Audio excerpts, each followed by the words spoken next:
कुरुक्षेत्र के ऐतिहासिक सिद्ध शक्तिपीठ श्री देवी कूप भद्रकाली मंदिर व गीता की प्रकट स्थली ज्योतिसर पहुंचे कुरुक्षेत्र लोकसभा से इनेलो प्रत्याशी अभय चौटाला ने देवी से विजय श्री का लिया आशीर्वाद। अभय चौटाला ने कहा कि कुछ पाखंडी चुनावी मैदान में हैं, प्रदेश की जनता उन्हें जरूर सबक सिखाएगी। उन्होंने कहा कि नवीन जिंदल ने 10 साल तक कुरुक्षेत्र की जनता की सुध नहीं ली। सुशील गुप्ता 5 वर्ष तक राज्यसभा में मजे लेते रहे और अब कुरुक्षेत्र से चुनाव लड़ रहे हैं, जिनका कुरुक्षेत्र से कोई दूर दूर का भी वास्ता नहीं है। अभय चौटाला ने कहा कि कोई फसल काट तो कोई गेहूं की बोरी उठाने का ढोंग कर रहा है, मगर प्रदेश की जनता इन ढोंगियों को जरूर सबक सिखाएगी। उन्होंने कहा कि गेहूं कब बोते हैं और पानी कब दिया जाता है और खाद कब दी जाती है, फसल कब और कैसे निकाली जाती है, क्या इन प्रत्याशियों को मालूम है? उन्होंने कहा कि एक दिन यह दोनों महानुभाव उनके साथ खेत में चलकर गेहूं की कटाई करवाएं तो सब मालूम हो जाएगा। उन्होंने कहा कि प्रदेश की जनता बहुत समझदार है और इनका असली चेहरा बेनकाब करेगी। हिंदू का सबसे बड़ा धर्म है। नवरात्र हमारे लिए बहुत महत्वपूर्ण है और जब भी कोई शुभ कार्य किया जाता है, हमारे यहाँ तो एक परंपरा है कि सुबह घर की दहलीज से बाहर जब कदम रखते हैं उससे पहले जो घर में मंदिर है वहाँ पे भी अपने देवी देवताओं को पहले प्रणाम किया जाता है और उसके बाद फिर अगला दिन का काम शुरू किया जाता है। मैं कुरुक्षेत्र से चुनाव लड़ रहा हूँ और मेरा पहला धर्म और कर्तव्य है कि मैं पहले माँ का आशीर्वाद दूँ और उसके बाद अपने अगले शुभ काम के लिए अगली तैयारी करूँ।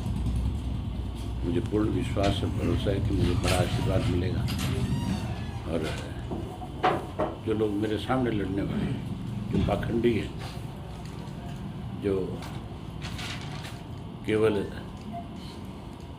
इस चुनाव के समय में कुरुक्षेत्र की धरती पे आते हैं, ऐसे लोगों को अब की बार प्रदेश की जनता बहुत सबक सिखाएगी। अब लोग बहुत समझदार होंगे।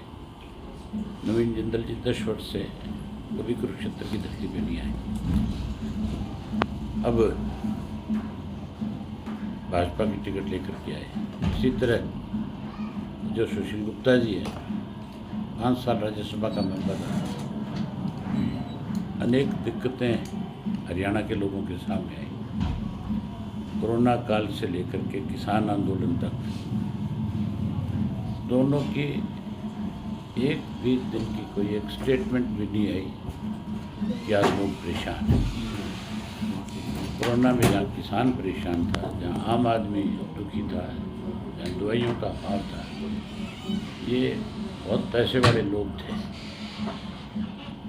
इन्होंने कहीं एक दिन भी ये अपनी जिम्मेवारी नहीं समझी कि हमें कोई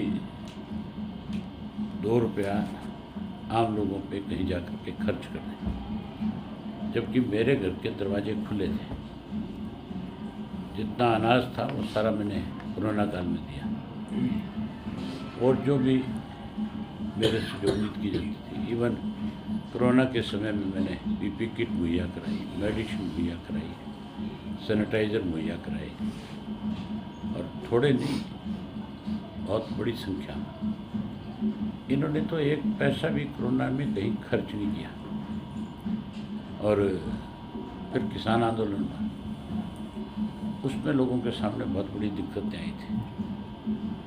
आज कोई गेहूँ काट रहा है, कोई बोरी उठा करके घूम रहा है, ये मान के चलो ये सब ढोंगी है।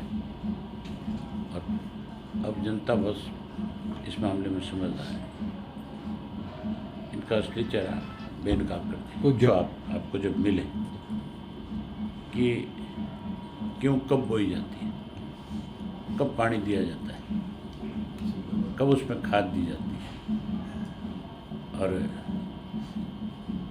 कब उसको निकाला जाता है, कैसे निकाला जाता है।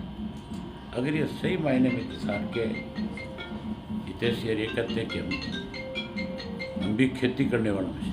तो एक दिन मेरे साथ पूरा दिन किसी खेत में चल कर के गेहूँ की कटाई करें। आए तो सही, मेरे सामने बैठ ही नहीं सकते, टिक ही नहीं सकते, बैठना बहुत दूर की बात है। आप जब ये कहोगे कि भी आप तीनों की हमारे बीच में बैठो और कुरुक्षेत्र की जनता को बताओ कि भी आप क्या करना चाहते हो और आपने क्या किया था, ये 1 मिनट नहीं टिक पाएंगे मेरे से, आएंगे नहीं। और